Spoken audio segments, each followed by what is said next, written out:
ہر محاذ پہ علماء دیوبند نے جنگ لڑی ہے، پرویز مشرف بھی سنے، اس کی ذریت بھی سنے، بش بھی سنے، ہم نے ہر محاذ پہ جنگ لڑی ہے۔ اگر تم نے جنگ چھیڑی، ہم تمہیں اپنے اکابر علماء دیوبند کے نقش قدم پہ چلتے ہوئے جنگ لڑنے کا حق ادا کر دیں گے۔ اگر اس سرزمین پہ تم نے انگریز کے پودے کو 100 سالہ جشن منانے کی اجازت دی تو میرے اللہ نے چاہا اور جشن کو تہس نہس کر دیا جائے گا۔ اگر تم نے اجازت دی تمہاری حکومت میں نیک ٹھوک دیے جائیں گے۔ اگر تم نے اجازت دی جہاد کے علم کو پاکستان میں سر بلند کر دیا جائے گا۔ حد ہوتی ہے مسلط کی، حد ہوتی ہے حکمت بھی۔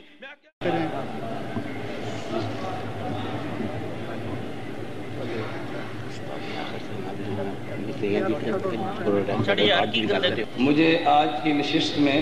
عنوان یہ دیا گیا کہ مسئلہ ختم نبوت کے عنوان پر اکابر علماء دیوبند کی خدمات کو آپ حضرات کے سامنے پیش کیا جائے۔ عقیدہ ختم نبوت پہ بات کرنی آسان ہے، عوام کو گرمانے کی بات کہنی بہت آسان ہے۔ عوام کو یہ کہنا قربانی دینے کے لیے تمہیں تیار ہو جانا چاہیے، یہ باتیں کہنی بڑی آسان ہیں، مگر میرے اکابر علماء دیوبند نے قربانی کی ابتدا کی ہے۔ علامہ انور شاہ کشمیری رحمۃ اللہ علیہ اکفار الملحدین کے نام پر کتاب بھی لکھتے ہیں، نزول عیسیٰ کے نام پر کتاب بھی لکھتے ہیں، لیکن علامہ انور شاہ کشمیری ذوف اور بڑھاپے کے عالم میں دارالعلوم دیوبند سے چل کے بہاولپور کی سرزمین پہ ایک عورت کی آواز پہ لبیک کہتے ہوئے عقیدہ ختم نبوت کو بیان کرنے کے لیے عدالت میں گرج کر بیان دیتے ہیں، اور مرزائی مناظر مسلم الثبوت کی عبارت تواتر مانوی کو بیان کرتے ہوئے غلط بیان کرتا ہے، تو علامہ انور شاہ کشمیری عدالت میں کہتا ہے کہ محترم جج مرزائی مناظر نے دجل سے کام لیا اور عبارت کو بدل کر پیش کیا۔ تو جج کہتا ہے شاہ جی تمہارے پاس کتاب موجود نہیں، آپ نے کیسے کہہ دیا؟ علامہ انور شاہ کشمیری کہتا ہے میں نے آج سے 36 سال قبل اس کتاب کا مطالعہ کیا تھا، اگر بات میری غلط ہو میں شکست لکھ دوں گا۔ حضرت قاضی احسان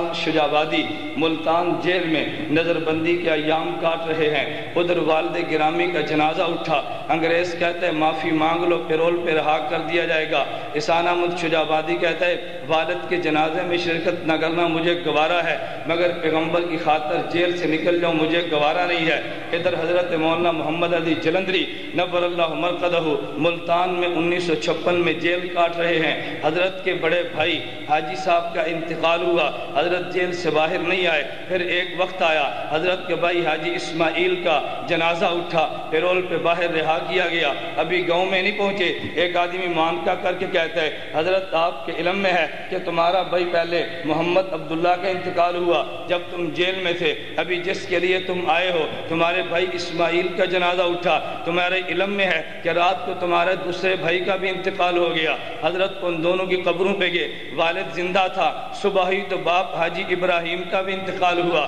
حضرت جلندری نے جنازوں کو دیکھا لیکن ناموس صحابہ کی تحریک سے پیچھے نہیں ہٹے۔ حضرت مولانا غلام غوث ہزاروی نبر اللہ مرقدہ جب انگریز مناظر مرزائی مناظر اللہ دیتا یمان سیرے کے علاقے میں گیا تو غلام غوث ہزاروی میدان میں نکلا، ادھر بیوی نے کہا تمہارا اکلوتا بیٹا زین العابدین تڑپ رہا ہے، اگر تم مناظرے میں گئے تمہارا بیٹا ممکن ہے وفات پا جائے۔ تو حضرت ہزاروی نے جواب دیا پر میں بیٹے کو تڑپتا برداشت کر سکتا ہوں مگر روزے میں پیغمبر کو تڑپتا برداشت نہیں کر سکتا۔ ابھی ہزاروی اسٹیج پہ نہیں پہنچا تھا، ابھی وہ بلاری اڈے پہ تھے، خبر آئی تمہارے زین العابدین کا جنازہ اٹھا۔ ہزاروی نے کہا بیٹے کا جنازہ ادا کرنا فرض کفایہ ہے، پیغمبر کی ناموس کی جنگ لڑنا فرض عین ہے۔ یہ میرے اکابر علماء دیوبند تھے، میں بڑی جرأت کے ساتھ کہتا ہوں انور شاہ کشمیری نے جنگ شروع کی تھی بہاولپور کی عدالت سے، اس جنگ کو پایا تکمیل تک پہنچایا۔ قائد انقلاب مفتی محمود نے پاکستان کی اسمبلی میں اگر عدالت میں جنگ آئی ہے تو سید اسمہ سید انور شاہ کشمیری دیوبند کا سرخیل آیا ہے، اگر اسمبلی میں جنگ آئی ہے تو مفتی محمود دیوبندی آیا ہے، اگر ساؤتھ افریقہ میں عدالت میں جنگ آئی ہے شیخ الاسلام مولانا تقی عثمانی گیا ہے، حضرت مولانا محمد امین اکاڑوی گیا ہے، حضرت علامہ خالد محمود گیا ہے، حضرت مولانا منظور احمد چنیوٹی گئے ہیں، اگر ربے کے نام بدلنے کی بات آئی ہے جناب نگر کا بدل کے نام رکھا گیا مولانا منظور احمد چنیوٹی نے۔ میں یہ بات بڑی جرأت اور دعوے کے ساتھ کہتا ہوں اگر مناظرے کا میدان مرزائیت نے سجایا ہے تو مقابلہ کی یہ فاتح کا قادیان مولانا حیات نے یہ دیوبندی تھا، اگر میدان مناظرہ سجا ہے تو مقابلہ کرنے والا مولانا لال حسین اختر تھا جو دیوبندی تھا، اگر مرزائیت نے تحریری میدان میں نکلے ہیں تو مقابلہ کرنے والا انور شاہ کشمیری دیوبندی تھا، اگر یورپ میں جنگ لڑی ہے تو مقابلے کے لیے جانے والا یوسف بن نوری دیوبندی تھا، اگر برطانیہ میں جنگ لڑی ہے تو وہاں پہ جنگ لڑنے والا خواجہ خان محمد دیوبندی تھا۔ پھر مجھے کہنے دیجیے انگریز کو نبی بنایا گیا، جہاد کو ختم کرنے کے لیے جہاد کے علم کو بلند کرنے والا افغانستان میں جلال الدین حقانی دیوبندی تھا، مولوی یونس خالد یہ دیوبندی تھا۔ مجھے یہ بات کہنے دو، اگر آج خلافت کو برپا کر خلافت کو ختم کرنے کے لیے قادیانی کو لایا گیا تو خلافت کو برپا کرنے والا ملا عمر آج بھی دیوبندی ہے۔ انگریز کو لایا گیا، اور ٹھہر جا انگریز کو لایا گیا، ایک منٹ ٹھہر جا، انگریز کو لایا گیا، انگریز کو ملک میں ٹھہر جا، انگریز کو ملک میں لایا گیا دینی نظام کو ختم کرنے کے لیے۔ اس ملک میں وفاق المدارس کے نام پہ دینی تعلیم کو سر بلند کرنے والا مولانا سلیم اللہ خان دیوبندی ہے۔ اگر مساجد کو مٹانے کے لیے یہاں پہ انگریز قادیانی کو کھڑا کیا گیا، لال مسجد پہ قربانی دینے والا غازی عبدالرشید دیوبندی ہے۔ اگر ناموس صحابہ کو مٹانے کے لیے ٹھہر جا، اگر ناموس صحابہ کو مٹانے کے لیے انگریز کو اپنے پودے کھڑے کرنے پہلے ناموس صحابہ کی جنگ لڑنے والا عبدالستار توسوی دیوبندی ہے،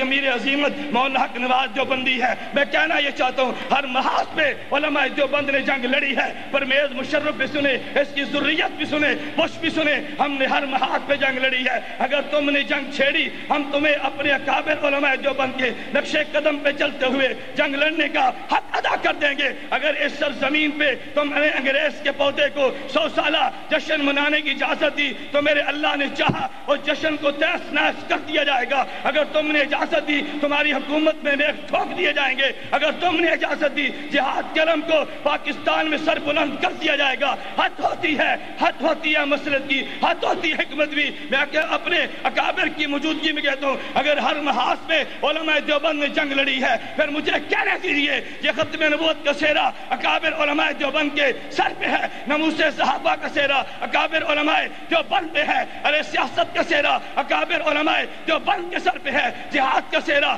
اکابر علماء دیوبند کے سر پہ ہے۔ آج ہمیں بھی چاہیے عزم کر لیں ہم ختم نبوت کے لیے جنگ لڑیں گے، ناموس صحابہ کے لیے جنگ لڑیں گے، مدارس کی جنگ ہم لڑیں گے، مساجد کی جنگ لڑیں گے، طاغوت کے خلاف جنگ لڑیں گے، علم جہاد کو بلند کرتے ہوئے خلافت کا پرچم لہرا کے قادیانیت کی قبر پہ ایک مرتبہ نہیں کروڑ بار لعنت بھیجیں گے۔